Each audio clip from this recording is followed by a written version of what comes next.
I've been on a mission for months now trying to find the perfect dock for my setup.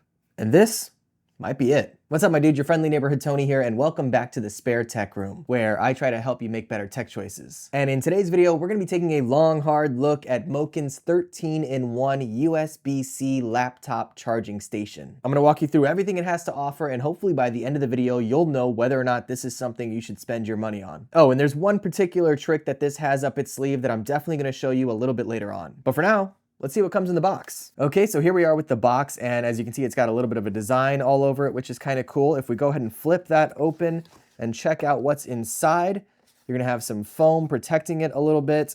There's a user guide that's gonna break down all of the different ports that you have on here, and there's quite a few ports, so we're definitely gonna be diving into that in a little bit. There's a box over here on the top, which has the power cable, so we'll just open that up, and this is actually kind of interesting here, is that you get a regular kind of outlet power cable here. There's no power brick or anything like that. So I really like this, especially when it comes to cable managing your setup. A lot of times when you get one of those big old power bricks, you got to figure out where to put that under your desk. And this is just a real simple cable. So I love that. You also get a USB-C to USB-C cable here to run to your computer from the dock. So it's nice that it comes with one. Of course, I have a million USB-C cables lying around, but one extra can't hurt. So we've got that. And then the part that we're all really interested in here is the actual dock. So let's try to pull that out. It's in this protective plastic wrapping. And we'll pull that out, set this box a little bit to the side here so we can get a better look at this. Now, right off the bat, as soon as I took this out of the box, I can tell it is heavy. This thing weighs a ton. It's like a little brick, and it feels very solid in the hand. It's got, I guess, like a plasticky kind of cover here, although it does feel very durable, and it's got a nice kind of paint job on it, so it looks pretty good. Looking at the sides of the device, it's also pretty clean here. On one side, I don't know if you can tell, but it does say 160 watt GaN plus all-in-one station, so it's able to push out a maximum of 160 watts of power, which is no joke. Looking underneath the device, you've got a couple of rubber feet here at the very bottom, which is going to be really helpful. Once you have this down on your desk, it's not going anywhere. This thing is not sliding around unless you really put some force behind it. So with the weight and the rubber feet, it's definitely going to be really sturdy on the desk. Let's take a look at what's on the back of the device, and this is where some of the magic happens. And I think I'm gonna have to look at the manual a little bit here because there's so many different ports. I wanna make sure that I'm telling you what each one can and cannot do. So the first port that we have here is what's gonna run to your laptop. So I know some docks have that laptop port coming out the front, which I do enjoy because I like to have my laptop out in front of my monitor. So I have the cable coming out of the front of my dock, but this one has the cable going around back. So if you have your laptop maybe on a stand or something like that off to the side, that's gonna be really good for a setup like this. And of course, it's gonna keep your laptop charged up the entire time. It looks like the host port, which is what this is here, can put out a max of 100 watts. So yeah, definitely no problem at all keeping your laptop charged.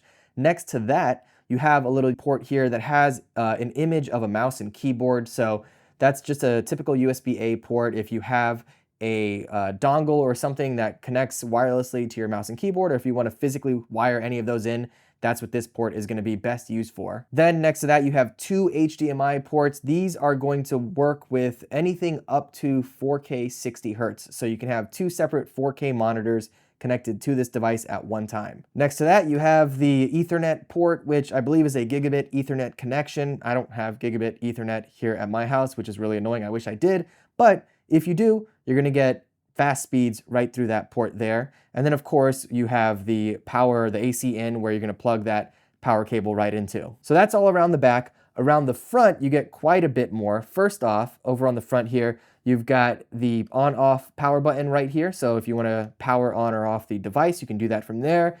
You've got two USB-C 10 gigabit per second connections right up here if you wanna plug in any external hard drives or anything like that that you might want a little bit of a faster transfer speed. You're gonna have two of those, as well as a 10 gigabit per second USB type A port. So if you have maybe an older device that still runs off of a USB-A port, you've got that option. Then there are two other USB-C plugs here. Now these, let me take a look, will run up to 100 watts each. So again, you can power pretty much anything if you have your phone that you want to get charged up super fast, that'll do it. If you have another laptop that you want to get charged up, or in my case, my cameras that I shoot these videos with, sometimes I just want to get those charged up. So this will work really well for that. You'll be able to get anything powered up in no time.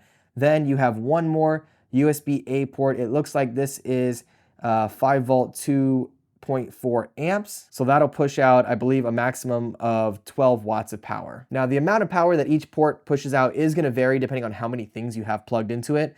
As we mentioned earlier, this thing can push up to 160 watts. So if you have multiple devices plugged in at any given time, it is going to have to split that juice out amongst them. And all of this is really cool. I mean, it's built like a brick. It's got a ton of different ports for you, but what really makes it stand out from all the other docks that I've tested is this right here, which is a big old screen. So I'm gonna remove this plastic film here.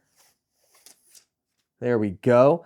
And we'll get some power going to this, and you're gonna be able to see exactly what kind of information shows up on the display here, which I think is really cool. Okay, so here we are. I've got this currently set up on my desk, and as you can see, it's currently telling us the amount of watts that it's pulling from the wall.